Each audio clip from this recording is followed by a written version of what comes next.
Coming up next on KPBS Evening Edition, Governor Jerry Brown delivers an optimistic State of the State address. We'll have analysis, including the changes he wants to make to schools and testing. And a state regulator rejects San Diego Gas and Electric's plan to charge solar customers a service fee. And what every woman needs to know about retirement. KPBS Evening Edition starts now.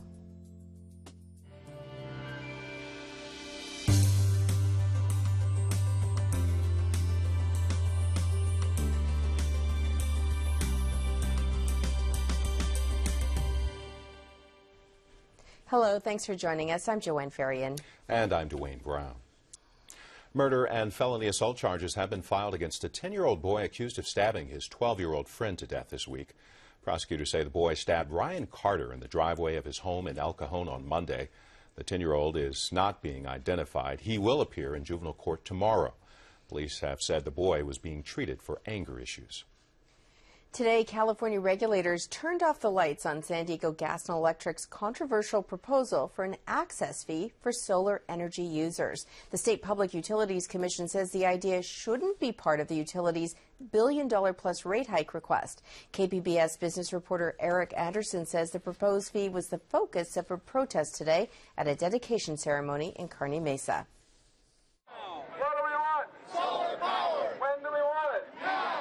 The controversial rate proposal would have added $20 to $30 a month to the cost of a residential solar user's bill. The plan was roundly panned since it was revealed in October. That backlash spawned a protest at the dedication of SDG&E's Energy Innovation Center. Why do they need an extra? It's not as if just sending our produced solar electricity on the grid costs them any money, because the grid is already there. SDG&E officials are sensitive to the negative reaction. We're simply asking people who have solar on their roof to pay their fair share of the amount that they use our network grid, that everybody has paid for. They should be sharing in those costs, because actually, when you think about it, a rooftop solar customer uses that power network twice as much as an average customer, both to export the power that they are producing from their solar array and importing it back for their own use later on in the day, for example, when the sun isn't shining. Donovan says 15,000 customers have rooftop solar arrays in San Diego County. Solar energy supporter Pete Hasapopoulos says the utility needs to be more supportive of solar power because the privately owned solar arrays help the utility. SDG&E is not mentioning that the more rooftop solar we have, the less strain on SDG&E's grid and less need to build more infrastructure, less need to build transmission lines importing energy from faraway places. The removal of the fee from the utility's rate hike request doesn't kill the idea. SDG&E can resubmit that plan or something similar. The company has opened talks with stakeholders to discuss a more palatable solution. San Diego County Supervisor Diane Jacob is a fierce critic of SDG&E. She released a statement in which she said the commissioner who rejected the idea saw through the utility's distortions. Governor Jerry Brown says California is on the mend, but to get better, he's prescribing some bitter medicine. In his State of the State address today, he called for spending cuts and pushed his tax initiative. The cuts are not ones I like, but the situation demands them. As for the initiative, it's fair, it's temporary, and it's half of what people were paying in 2010. And it will protect our schools and guarantee in the Constitution funding for the public safety programs we transferred to local government. With enough time, we can and should devise more permanent tax reform. But for now, we should finish the job of bringing spending into line with revenues. The governor also outlined a set of priorities for this year. They include jobs, renewable energy, reducing pollution, and fixing the Sacramento River Delta. Brown also wants to reform state pensions and make sure prison realignment is working. Improving education is another one of the governor's priorities. We'll have more on that in just a few minutes. The California Republican Party says the governor is using doomsday tactics to get voters to agree to a tax increase. They say state revenues went up more than $8 million last year after a set of temporary tax increases expired. Governor Brown is now on a swing through Southern California to promote his tax initiative. He'll be in San Diego tomorrow afternoon. Today's speech gave us a glimpse into the changes Brown wants to make to public education. Joan has more at the Evening Edition Roundtable.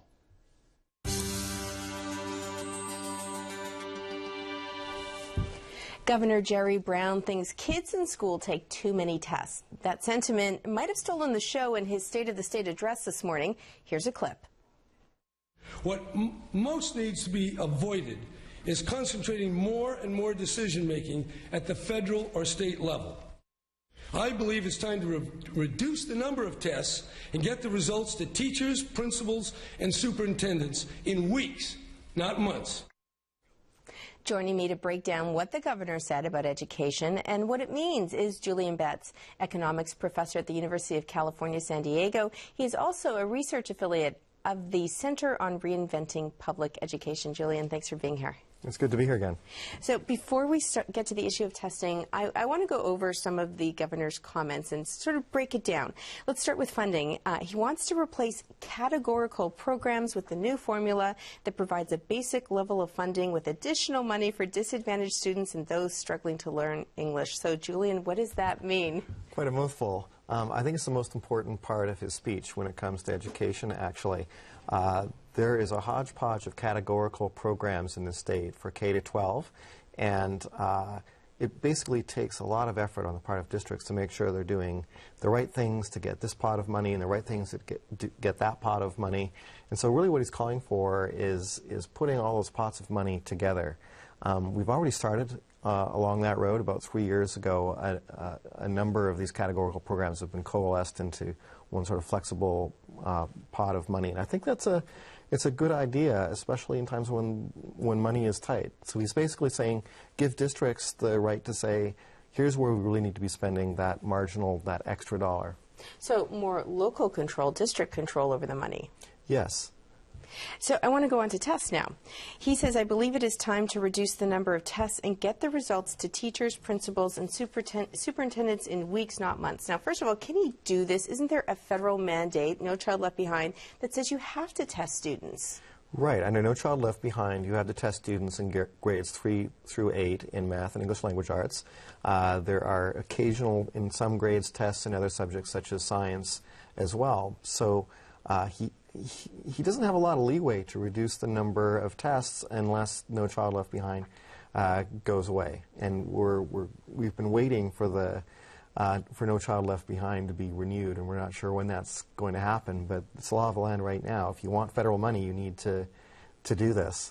I do want to read a comment here from Tom Torlakson. Now, he's the state superintendent of public instruction on the issue of reducing the number of tests. He says, I am heartened by the governor's call to re-examine state testing requirements. Like many teachers, I have long argued that students need to spend more time learning and less time taking exams. I know from one media report that I read today as well, I think it was the Sacramento Bee, it says that a sophomore student spends 15 hours taking tests.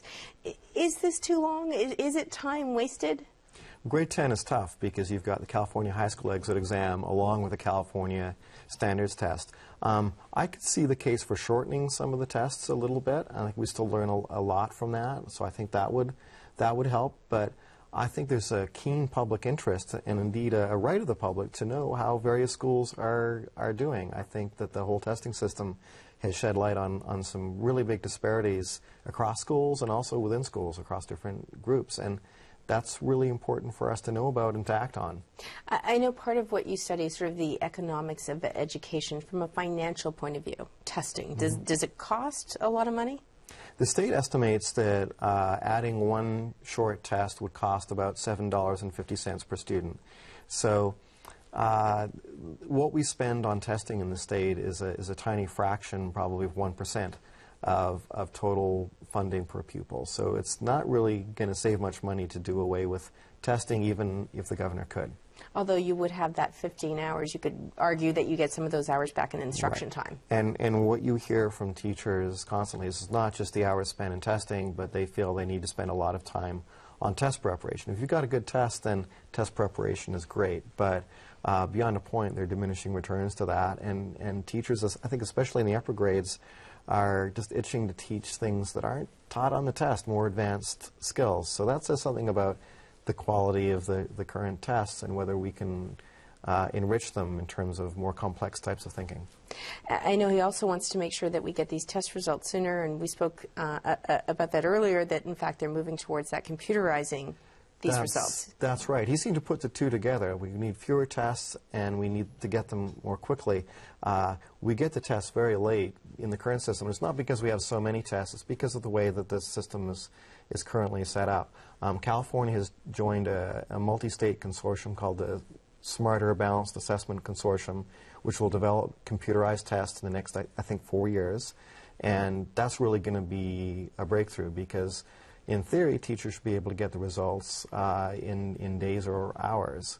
And that means they could use it during the current school year. Right now, you don't get the results until summer. I haven't got a lot of time left, but I quickly want to touch on this. In terms of, he also wants to implement a program where people go into the classrooms to assess what's going on there, whether it's the teacher and what's going on in the classroom. Sounds like a great idea, maybe, but quickly before we go, isn't that expensive? And so what if there's a bad teacher? Don't we have unions and agreements that say you couldn't fire that teacher anyway? Right. Your second point is absolutely true. Teachers gain tenure after a couple of years. So if you found a terrible teacher, what would you do under a system like this? I'm not quite sure what he has in mind. At the lowest level, it could be professional learning communities where I get out of my little silo of a classroom and I visit your classroom and vice versa. We learn from each other. I think that would be good. It could be me going into your classroom and evaluating you, but I've seen studies of this in places like New York where 95% of teachers rate each other very highly. If he's thinking of creating a new superstructure, a new bureaucracy of auditors to go and sit in classrooms, that's going to be extraordinarily expensive. And I can't see how we would possibly want to do that at the current time. Jillian Betts, thanks for being here. Thank you. You can hear the governor's entire State of the State address tonight on KPBS Radio starting at 7 o'clock. That's FM 89.5. The governor and Republicans talked a lot about creating jobs today. In a moment, we'll meet some job seekers fresh out of the National Guard. And you've probably heard those end-of-the-world rumors involving the Mayan calendar. They may just give a tourism boost to one part of Central America. That story coming up from our Fronteras desk. This is KPBS Evening Edition.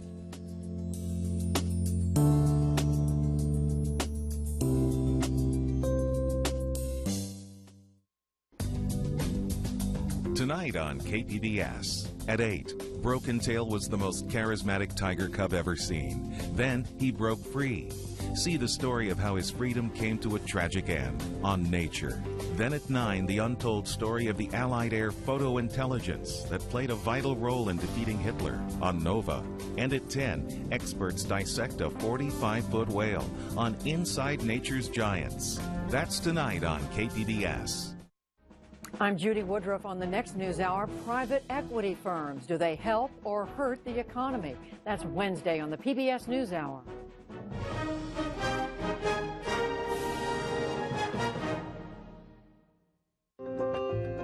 The American people have named PBS the most trusted source of news and public affairs for the 8th year in a row. Trust. The American people have spoken. Thank you. KPBS Evening Edition is made possible by Joan and Irwin Jacobs and by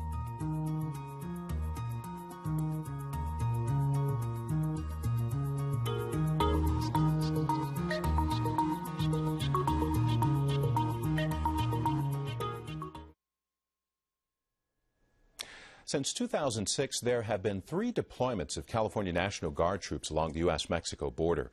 Their mission to support Border Patrol agents, primarily as observers in the field. Now, those reservists are joining a new force, civilians looking for work. Sergeant Nicole Cox is one of 260 National Guard troops deployed for nearly a year along the Mexico border with San Diego. She was in charge of logistics and equipment. When I came down here from Long Beach, I had no idea what Border Patrol did. I pictured the ports. And when I came out and I saw the field operations they were doing, all the different specialty units, the camaraderie that's there, it's a lot like the military. It feels a lot like the family that I have here. She now wants to join the Border Patrol family.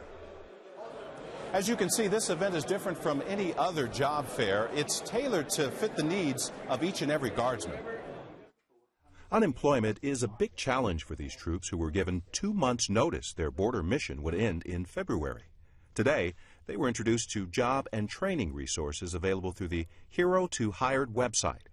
Sergeant Tariq Palmer says he used the internet to line up a job with the Los Angeles Police Department. It really helped me tweak my resume and prepare for interview skills, something that you need to practice to really get a handle of. Because when I was going through the LAPD phase, I was interviewed by 4 people. So that preparation helped me to succeed in my interview process. Employer support of the Guard and Reserve put on today's event at the Armory in National City. All Guard troops will be removed from the border by the end of next month. Up next at the roundtable, what every woman, young and old, should know about retirement.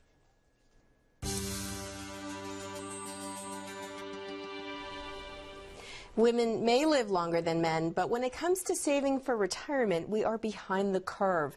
My next guest has some practical advice to help guide women into a secure retirement. Cindy Hounsell is president of the nonprofit organization Wiser, the Women's Institute for a Secure Retirement. The group is based in Washington, D.C. Cindy is in San Diego to give the keynote tomorrow at the Women's Financial Academy networking event. Thank you for being here, Cindy. Thank you for having me. So tell us what the big differences are between women and men when it comes to retirement. Well, women live longer, about 3 years on average, but usually a lot longer. And what you need when you live longer is more money for your retirement, and women start off with less. And so the reasons behind that are caregiving issues. Women a lot of times take time off or will work part-time with no benefits and really not begin to think about retirement until way too late. So right now, if you're a 60-year-old woman at home, perhaps you're divorced, perhaps you're widowed, what practical advice would you give to that woman? They're no longer working. Let's say they're not working. Okay, they're not working, then I think you better figure out how much money you have, because you're starting the long trek into retirement, and the older you get, the harder it is to make up money. So I think knowing where your finances are, knowing how much you're going to have, knowing what you're going to get from the basic system, Social Security, and that's always a big eye-opener for people. There are lots of different ways to increase your Social Security benefit. If you delay taking it until you're age 70, and for divorced women, a lot of times at the full retirement age, you can take your ex-spouses and leave your own growing. So there are little tricks you can, take advantage of that Social Security will help you with to have more income.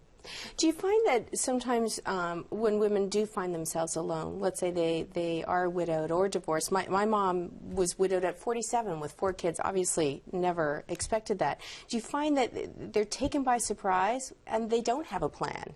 Yeah, that's the norm, is that, and that's a little bit younger than the average age of widowhood, which is in your 50s.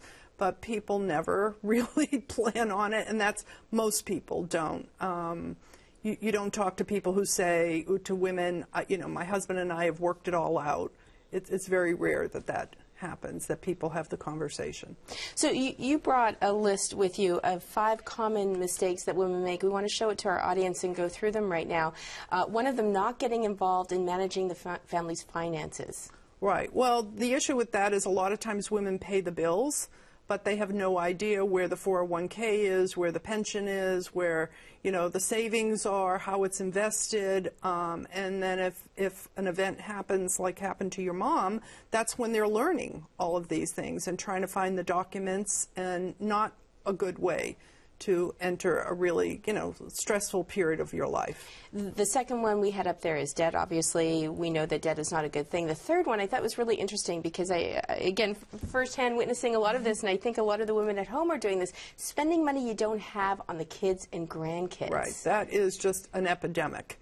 And I think it's, maybe people think I don't really have enough money save for retirement, or to plan for retirement. So I'll be nice to my grandchildren. Maybe they'll help me, but I don't think it works that way. And most women don't want their grandchildren to be helping them. I mean, who wants to be saying to your grandchildren in your 80s, looking for a handout? I mean, So right now we've witnessed this downturn in the economy. A lot of people's retirement investments have really taken a hit. What are you hearing from women right now because of that? I think women are really stressed out over this, and are thinking that they're going to have to work longer, and many are working extra jobs and working, extra part-time jobs just to try to make ends meet. And so that doesn't really help the retirement because they don't have benefits where they work. They probably don't have a 401k, and so I think for the studies all show that the 401ks, people are putting more money in. So the economy has really been an incentive. And even with people losing money, it hasn't affected people are not taking out their money, they're putting more money in, and so I think that's a good sign. Cindy, I know you're going to be speaking tomorrow at an event, but do you have a website where people can go? We do. It's wiserwomen.org. And lots of tips there, I'm sure. And lots of tips, lots of fact sheets, and also the biggest mistake is not calculating how much you're going to need. So, great. Cindy Hounsell, thank you so much for being here. Thank you. I appreciate it. Will December 21st be the end of time or the end of an era? In a moment, a look at the end of the world debate from our Fronteras desk. This is KPBS Evening Edition. The legendary lawman who tamed Tombstone. Wyatt Earp becomes the symbol of Western law and order. He lives in history as a hero, but to some who knew him, he was a cold-blooded killer. Wyatt Earp on American Experience. Tuesday at 8 on KPBS. I love KPBS because when I wake up in the morning and that radio station goes on, 89.5 goes on, I know that I am going to get information that I can trust, that I can respect, that I can value, and I know I'm getting the truth. On Frontline, meth has destroyed this community. Methamphetamine is a highly addictive drug. She looked 20 years older than she was. Can this epidemic be stopped? Back home, it was tearing lives apart. Here in Congress, it was as if there was no problem at all. The meth epidemic. Watch Frontline. Tuesday at 10 on KPBS.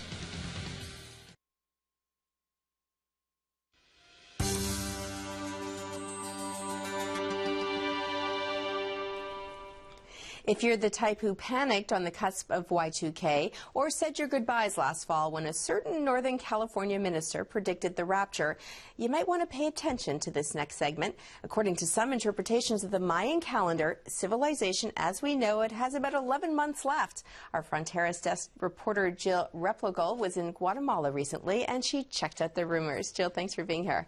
Sure, thanks for having me. So a few years ago, my young son came to me after watching, I think it was on the History Channel, a documentary about 2012 and the end of the world, and he was pretty concerned. So tell me, does he have reason to be? Yeah, he's not the only one. It's all over the place. So I was in Guatemala recently on vacation. My husband's from there. And so I decided to check this out since everyone's been talking about it. And I talked to this archaeologist. His name is Ernesto Arredondo Leiva. And he said, you know what, this is an Anglo perspective of the world. He said, if you talk to Mayans, and there are plenty of Mayans who still live in Guatemala, you'll be hard-pressed to find someone who would say that the world is ending. So tell me a little bit about that Mayan connection in Guatemala and why Guatemala, is so important in terms of this story. So Guatemala is the cradle of the Mayan civilization. Southern Mexico and northern Guatemala was mostly where the ancient Mayan civilization was based, the pyramids and all that. And it's where the calendar was developed. And so the Mayan calendar is a pretty complex, sophisticated system. It was a very early developed calendar, and we have a picture of it. There are several calendars. So one is basically like ours. It's a 365-day calendar. There's a 260-day calendar, which is more symbolic, and has glyphs attached to it, which have sort of spiritual meanings. And then they needed a way to count year after year, just like we have our Julian calendar, which starts when Christ was born. And so their calendar is, it's called the long count, and it's the same thing basically, and it dates back to, I believe, 3,000 years before Christ. And when you put all these calendars together, it creates a cycle that ends on December 21st, 2012. So that's how the rumors all got started. Yeah. But the good news is a next era will start. It's not the end. It's just sort of, it's something like, you know, our 2000 when right, Y2K, yeah, all exactly. of that. So you actually spoke to some guides in Guatemala, Mayan spiritual guides, about all of this. What did they tell you? I did. So we have a picture of one of them. His name is Carlos Cachun Osorio, and he's part of an association of Mayan priests of Guatemala. Just for background, about 60% of the population of Guatemala are of Mayan descent. So, you know, they should know.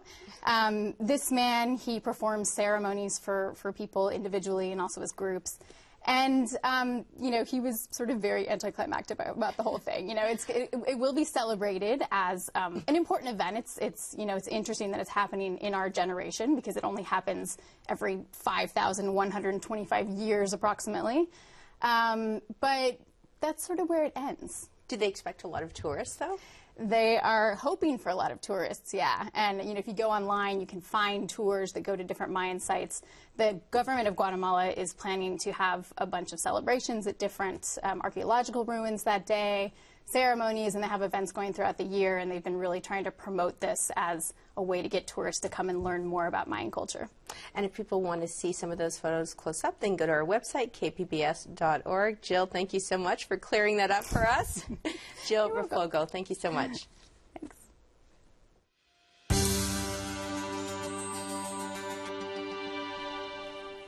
On the public square tonight, more on Snapdragon Gate. The word from San Diego City Council President Tony Young is Council has no plans to retroactively ratify changing the name of Qualcomm Stadium to Snapdragon. As we told you yesterday, City Attorney Jan Goldsmith says the temporary name change was illegal. City Council could make it legal by voting on it now, but so far that's not going to happen. And remember the big story last week about the new downtown library? Well, we did some checking into the last-minute $15 million anonymous donation that allowed construction to continue. According to the city attorney's office, the agreement between the Library Foundation, the city, and the donor wasn't signed until January 11th, 11 days after the fundraising deadline, and the same day Mayor Jerry Sanders delivered his State of the City address. A spokesperson for the city attorney tells us there was no legal obligation to meet that deadline. So is it really a deadline? Do you think the anonymous donor should come forward? Do you think there's an obligation for the city to disclose the name? Tell me what you think. Write to me, jfarian@kpbs.org, or you can follow us on Twitter or like us on Facebook. And now Dwayne has a recap of tonight's top stories. A 10-year-old East County boy will be in court tomorrow to face charges of murder and felony assault. He is accused of stabbing a 12-year-old friend to death. And a state regulator has rejected a solar fee proposed by San Diego Gas and Electric. The utility now has to appeal or resubmit its plan for a new rate structure. You can watch any of the stories you saw tonight on our website, kpbs.org/evening edition. Thanks for joining us. You have a great night.